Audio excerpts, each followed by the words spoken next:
I'm Logan Crawford, and right now on GBN, we're sharing a powerful bilingual memoir rooted in sacrifice, love, and determination. The name of the book, Little Drops of Water, Gotitas de Agua. It is written by a terrific author by the name of Jess J. Ramirez. And in the book, he traces his remarkable journey from a fragile newborn in Mexico to a respected leader in the United States, guided by the courage of his family, especially a sister who refused to let him die. It is a moving story about immigration, identity, and the small acts of hope that change lives forever. We're delighted to have this very talented author join us here today. We thank the team at Atticus Publishing for helping us put him on TV today, and we ask viewers like you to support authors like him by subscribing to our channel and by purchasing his amazing book. The links are below this interview. Jess, thanks so much for joining me here today. Thank you. Thank you very much for having me. This is a terrific book, very inspirational. Talk to us a little bit about the moment you first heard the story of how a few drops of water saved your life. Well, actually, I heard it as soon as I could verbalize and speak, because my mother kept telling me, especially every time I was getting in trouble, because I was really travieso when I was a kid. Travieso means I was really moving all over the place, and like she couldn't take me to a store because I would get away from her and just run around. Yeah. And so she kept threatening me. I shouldn't have given you that water, those drops of water, and you wouldn't be here. So you better behave. So that's how that implanted in my soul about the Yeah. water. Exactly. Yeah, that's Explain to the audience exactly how the drops of water saved your life. well. What happened is my parents are from a state in the interior of Mexico called Aguascalientes. Mhm. My mother was 16, my father was 18 when they got married. And life for them was really, really hard in that state. So my mother, who's a visionary, told my father, we need to get out of here because Mhm. there's no future for us in this place. So they start moving north.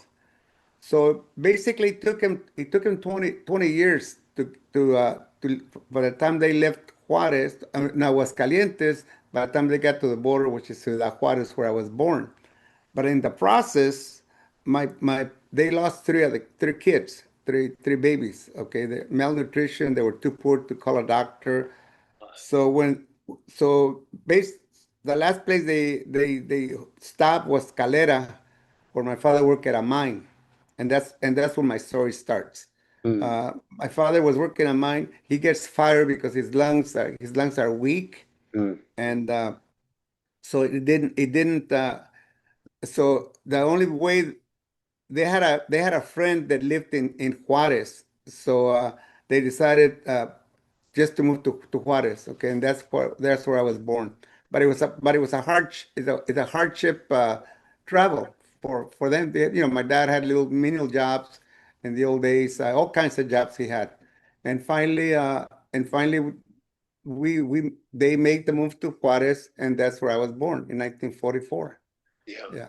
So. Amazing, amazing. What uh, an amazing journey. What an amazing trial for your family, losing babies along the way to Yeah. malnutrition and starvation.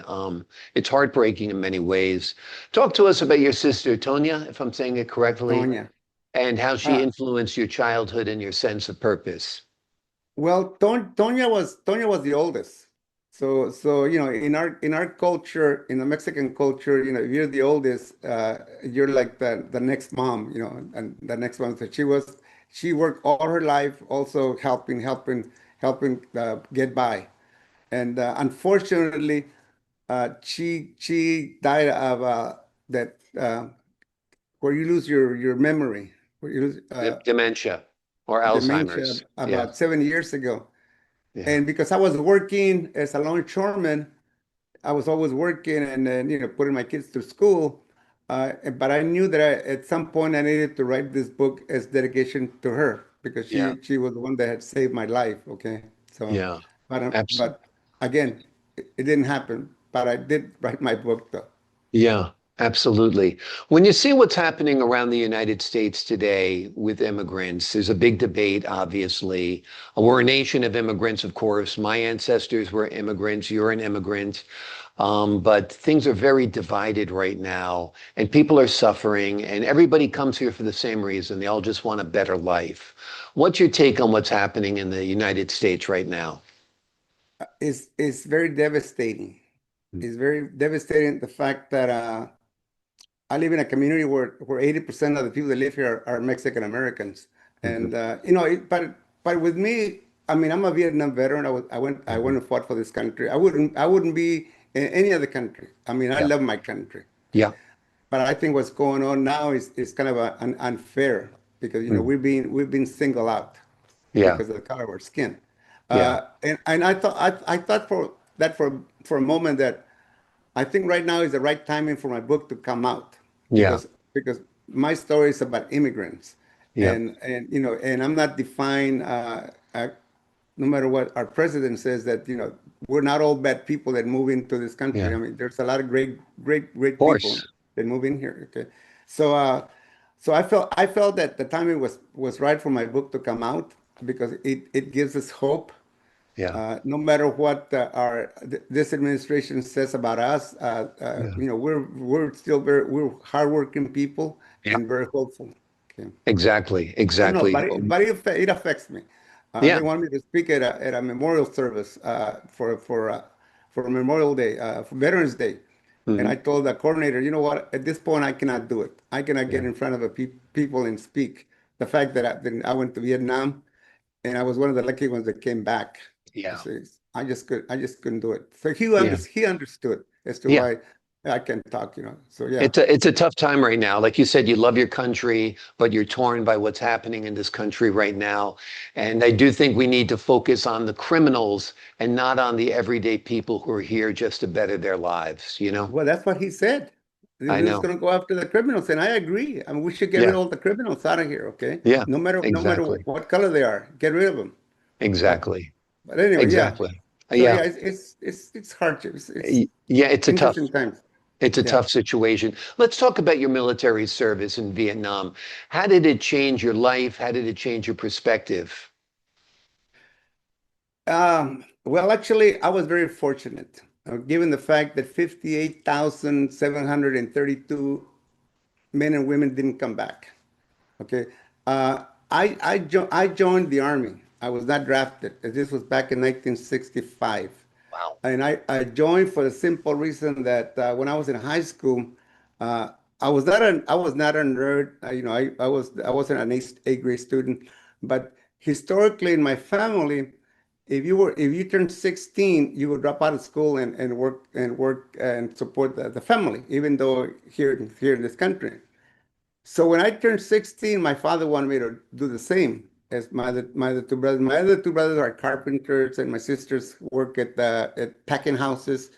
And But I didn't want to drop out of school because I liked school. I was involved in school. I was freshman class president, Boys Federation president. So my political life really started in high school. Always trying to prove a point that hey, we're not bad people. We're just like like Johnny and Mary over here who are English speaking. Yeah. So when I graduated, uh, my dad was kind of disappointed that I didn't want to be a mason, a stonemason like he is. Okay, he was an excellent craftsman, but I wanted to go to college. So I fought with my father. I went to college for one semester, but my father kept getting on my case about quitting and going to work with him. He wanted me to go work with him. He was starting some business, and I would become the contractor. He would become the foreman, and we would have jobs. Mm. Well, I didn't want to do that. I actually wanted to go to school, get a degree in sociology, and be a probation officer and help my kids who were getting in trouble. So I quit. So I joined the army. I went to basic training in Louisiana. Then I went to helicopter school in Alabama. Mm. And I tell you this because it was an interesting thing that happened to me. Hot water had continued to save my life. Uh, in Alabama, we went to helicopter school, and if you know anything about the Vietnam War, the Huey helicopter is like the symbol of the war, because so in that particular class there were 42 of us. 41 were USs, which means they got drafted, and I was a RA, regular Army. I enlisted, and so during the course of the school, the guys used to tell me that that I was going to go to Vietnam with them, and I said no, they can't, because what I did when I joined what they call Europe unassigned. When you join the army in those days, was either you sign up for a school or you sign up for a location. So my idea that I wanted to go to Europe, I'm Catholic. I wanted to go visit the Pope. Well, not the Pope, actually, Rome. Go to Rome. So we got our orders, and 41 of the people, the soldiers in my group, they all went to Vietnam, were assigned to the 1st Cavalry Division, a medevac unit, which means that those are the people that fly in and fly out, getting the wounded out of the jungles. Okay, and I learned recently that the life expectation of a crew chief in a helicopter Huey in Vietnam was 2 weeks. So so I went to Europe. I was there 6 months. I went to Germany, and then the rumors started that they were going to pull us out of there and send us to Vietnam, which they did. So we came to Fort Houston, Virginia. We got trained as longshoremen, work on the ships, and they flew us in a C-130 to Vietnam, 56 hours flying time. Of course, we had to stop in Oakland, Guam, Hawaii. I became a longshoreman. We were unloading the ships. They were basically coming out of Port Hueneme. So again, water saved me from the jungles, Yeah. because I was in a sort of a safe. Well, you're not safe anywhere in Vietnam during 1966, Right. but sort of safe. Okay, so I work as a longshoreman unloading the ships that were coming out of right here where I live. So I came home and I started working there at the age of 23. Started working there at the docks, and I did 51 years working there and Wow. unloading loading the ships. So Um, I've been retired. Yeah, Amazing. 51 years working on the docks. yeah. And you did a lot with that. You raised a family, and the children have done very, very well. They've all gone to top schools. I know that's something you're very proud of. Oh, absolutely, Yeah. absolutely. Yeah. Amazing. What did you learn about working class dignity and solidarity from working on the docks all those decades? Well, apart from that, I love my community. I mean, I've been a community activist all my life. So I'm a commissioner. I'm a port commissioner for the simple reason that they didn't have anyone from the blue collar worker class. They're all bureaucrats who used to run the port. Yeah. Well, I felt that they should have somebody that worked there, that knew what was going on. Okay, so that's why in 80 in 90 20 27 years ago, I ran for that position, and I got in there. So I've been there I've been there ever since. Okay, Wonderful. Wonderful. so It's nice to have not a bureaucrat there, but a man who's actually worked on the docks as a yeah, leader. yeah, And I think that's so important. And it's a wonderful part of your story. Your book is phenomenal. It's inspirational. It's the American experience, which of course is also the immigrant experience, because yeah. all of us come from somewhere. All of us come from a different land. All of us come here for a better life. All of us, more or less, are escaping poverty from our countries. And we come to America and we serve it and love it and thrive here, much as Jess has. Jess, before we leave you here today, anything else you'd like the folks at home to know about your life, your book, your work? Well, my legacy is not gonna be me when I die. I'm 81 years old now. I don't think. so at the point in my life now, I think, well, how many more years do I have left to do what I need to do? Mhm. Because as my roommate told me about when I told him about the story, that they those drops of water that my mother gave me were blessed. They were holy water that gave me, and those drops enabled me a purpose in life.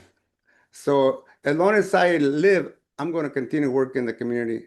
Our port now, we're we do a lot for the community. Last week we fed the homeless. For Thanksgiving. Now in a couple of days we're going to do the one for Christmas, and that's our port. I changed the whole trajectory of the port, the philosophy of the port. We give a lot to the community. The other important thing about it is that my daughter wrote because of the story they used to tell my kids. My daughter wrote a book called "Eat Less Water," okay, by Mhm. Florencia Ramirez, okay, Yeah. and she. So if I make any money in this book, Yeah. all the money is going to be given to her foundation because she Wonderful. talks about water sustainability. The fact that a lot of people don't believe it, but that we're running out of fresh water. Yeah. Okay, so any money that I make, I have a good pension from a union, from the LWU, and my Social Security. That keeps me afloat. But any money that I make is going to be donated to my daughter's foundation, the Eat Less Water Foundation. So that's why I Wonderful. want people to buy my book. Yeah. Besides, it's a wonderful story. It Okay. is a wonderful story. It's an inspiring story. Like I said, it is the story of America. It is told through your voice, your eyes, your experience, but it's so relatable because, like I said, all of us came here for a better life. You came here for a better life, you found life, and you thrived. There's the book right there. It's a wonderful book. The name of the book is Little Drops of Water, Gotitas de Agua. It is a testament to survival, service, and the enduring strength of family. Jess, thank you so much for joining me here today. Thank you very much for the time. I God appreciate your bless. time, your insight, your wonderful work on this book, and your great faith. To the folks at home, I'm Logan Crawford for the Global Book Network. So long for now.